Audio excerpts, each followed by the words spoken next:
is Thad Scott with Star Pass News. I'm sitting here with Karli Hustle. Hello. So, Karli, welcome to Star Pass News. Thank you. This is our very first interview we're doing. Yeah. We're very excited in our luxurious newsroom / my living room. Yeah. But you got to start somewhere, right? So let's start simple. We'll kind of start from the beginning. So prior to you starting roller derby with Cincinnati, either in high school or college, did you play any sports?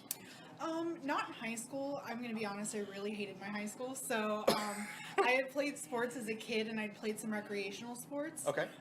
But I pretty much stopped when I hit high school. So for high school and college, I was pretty inactive for the most part. Okay. All right. So then when derby came along, so how old were you when you started into roller derby? I would say I was about 21 or 22 at the oldest. A friend of mine and I had found out that Cincinnati had a team, and we were both really wanting to jump at the idea to go to a bout, so we went, and I fell in love immediately. And by the next bout, the second in the season, I was a volunteer. Fantastic. Okay. So you actually started out as a non-skating official. Yeah. An NSO. So what was it though that since you hadn't played any sports? Mm-hmm. Was it just kind of like you saw roller derby, thought, wow, that's really cool, I want to do that? Like, what was the draw there for you?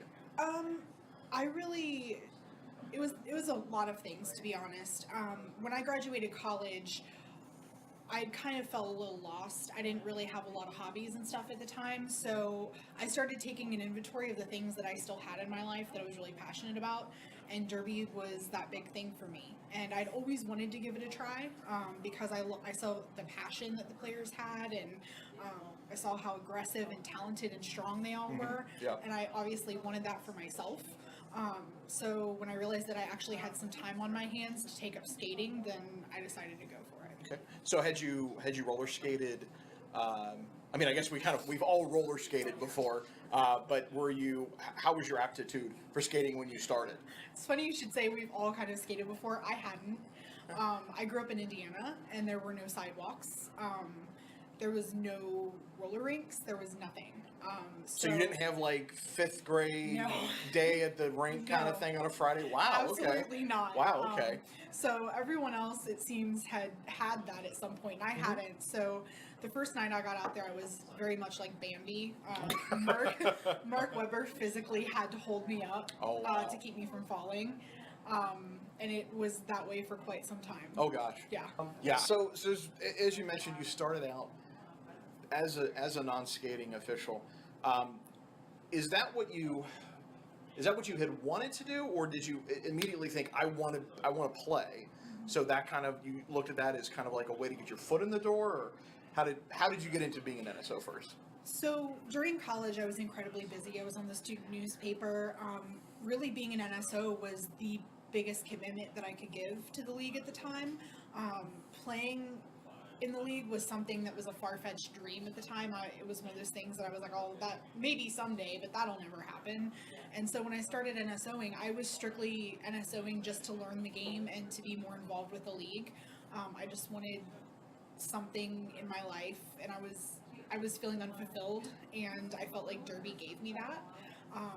So it definitely didn't start as a way to get the foot in the door. It was just wanting to learn the game more, because at the time that I started NSOing, there were still minors.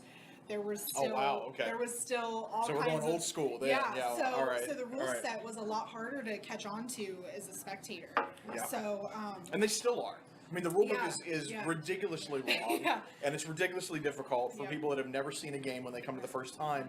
They go and go, what the hell is going on? Yeah. So, the learning curve is steep, always. And it was at the time. It was kind of like watching a circus and trying to figure it all out. So being an NSO was my way of understanding the sport and trying to understand the culture and the organization. Okay, great. All right. So, yeah.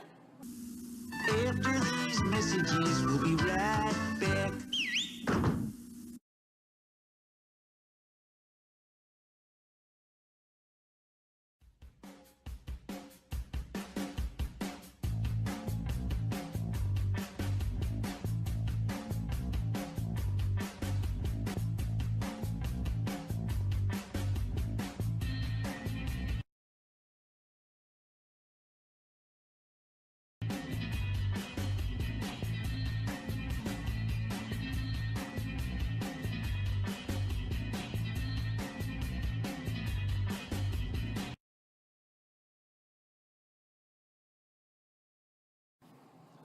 Okay, so let's talk about we talked about kind of like we started your journey to making the team. You were an NSO for how many seasons? I would say 2.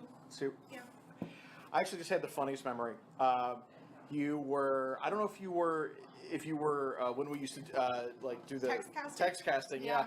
And you brought your big ass monitor, like this 22-inch Apple monitor, Guilty. and sits it on. And I walked by like, really? And it was like brand new, wasn't it? Yeah, I just gotten it that day. So what had happened? I have a defense. That was. I'm gonna find that picture and put it up here so people can see. That was pretty damn. I've seen it. Yeah. So what had happened was my now husband Brandon.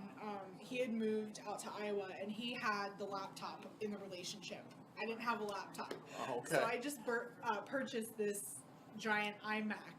And it was the only computer I had access to. I asked friends if I could borrow theirs. No one that day had an available laptop for me to borrow, and so I said, "F it," and I carried it to my brand new iMac. It's like the awkward person you see at Starbucks with their complete computer sitting there. You're like, I didn't know wow, what to do. really? And it was so funny because Sod Off, God, I love her so much. She put a seatbelt on it. She took duct tape and put it along the bottom because she was like so scared someone was gonna bump the table and it was gonna fall over. Yeah. She emotionally. 'Cause that's a big deal. Yeah. I think she was more of an emotional wreck than I was. Like she was very clearly uncomfortable with what I'd done. Oh man, that was great. Yeah. I love seeing that.